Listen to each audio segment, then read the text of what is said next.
오늘 주제는요. 예, 청와대 회동과 사면론입니다.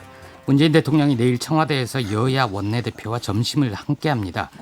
김태년 더불어민주당 원내대표, 주호영 미래통합당 원내대표와 마주 앉는 첫 자리가 될 것 같습니다. 예. 그동안 제대로 가동되지 않았던 여야정 정책협의체, 이걸 다시 상설화하는 방안, 그래서 협치를 제도화하는 방안을 논의할 것 같습니다. 예. 뭐 소수 정당은 다 뺐죠? 예. 의제도 특별히 정하지 않고 배석자도 없다고 합니다. 그러니까 어떤 얘기도 할 수 있다는 건데요. 주로는 코로나 위기 극복 그리고 경제 대책 이런 얘기들이 오갈 것 같습니다. 원내 1, 2당 원내대표만 초청을 했으니까 더욱 밀도 있는 대화가 가능할 것이라고 생각합니다. 네. 20대 국회에서도 문재인 대통령이 5당 뭐 원내대표랑 만나고 대표랑 만나고 여야정 상설협의체도 구성은 했는데 잘 가동이 안 됐죠. 예. 이번에는 좀 단출하니까 잘 될까요? 당시에는 서로 날선 주장을 주고받다가 좀 고성이 오가기도 했었습니다. 선거법 네. 논의할 때는요. 예.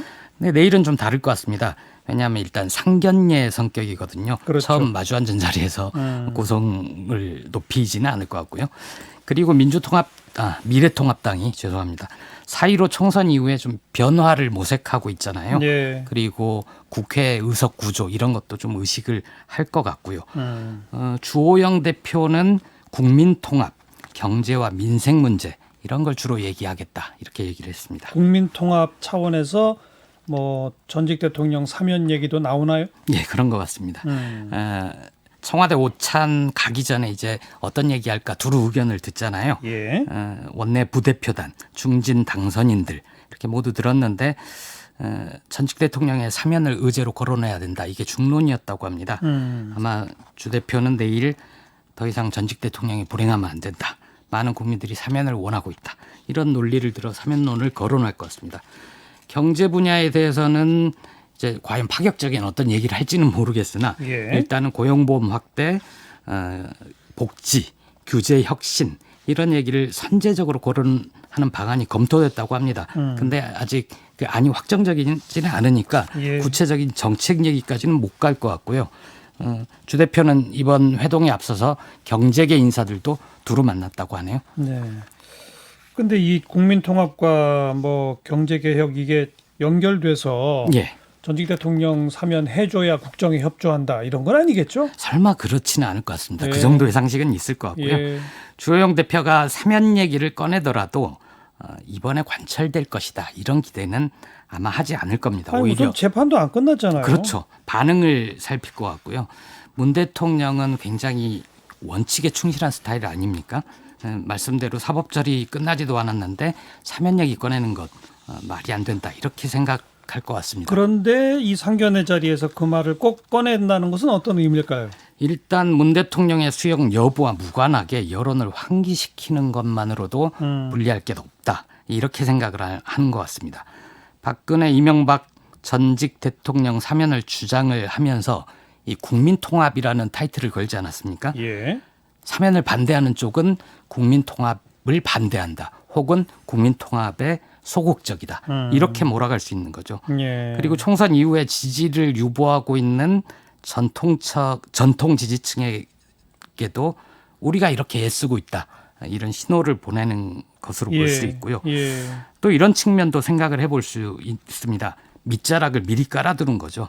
특별 사면은 보통 3.1절, 8.15 광복절, 연말 이런 특별한 시기에 실시를 해왔는데요. 예.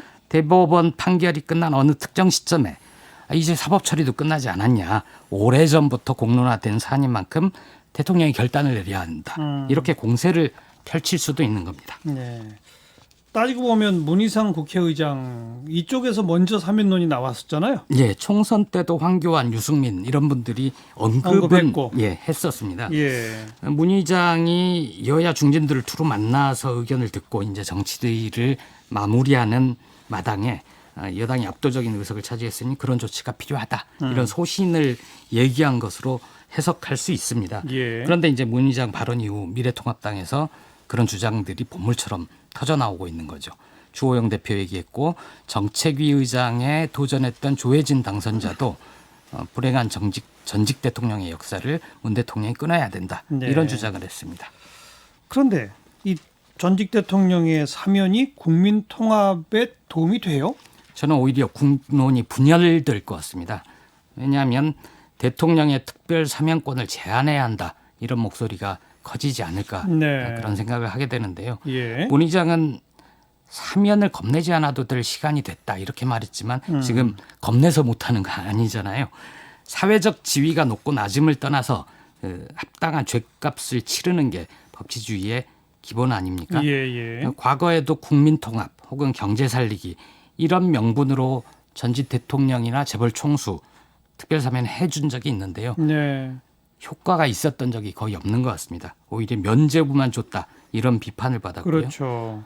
전두환 씨가 대표적이죠. 내란 및 군사반란 수괴로 광주 시민을 학살한 전 씨는 사면 뒤에 추징금 납부를 회피하고 오히려 피해자들을 비난하는 파렴치한 행동을 보여서 다시 법정에 서고 있잖아요. 예. 껍데기뿐인 국민통합을 명분 삼아서 사면하는 잘못을 반복해서는 안 된다는 강력한 증거 아닌가 싶습니다. 또 당사자들이 잘못을 인정하고 사과 최소한 그거라도 해야 되는데 그것도 지금 없잖아요. 그러니까요. 이 사면을 하려면 잘못을 저지른 이들이 진실 규명에 협조를 하고 반성을 해야 되는 거죠. 예. 근데 그 이명박 박근혜 두 전직 대통령 태도에서 그런 모습을 찾아볼 수는 없습니다. 이명박 전 대통령은 수사 들어가니까 노무현 전 대통령 죽음에 대한 정치 보복이다 이런 얘기를 했고요. 박근혜 전 대통령은 아마 총선 때 기억하실 텐데 거대 야당을 중심으로 태극기 세력 모여라 이런 얘기를 했었죠. 예. 구속 중에도 현실 정치에 개입한 거 아니냐 이런 얘기를 할 수 있을 것 같습니다. 네. 아마도 사면이 가능하다면 네.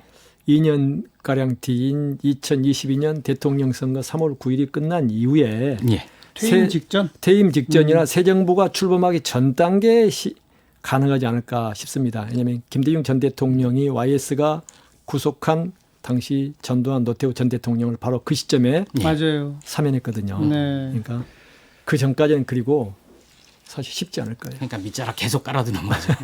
뉴스 사이다였습니다.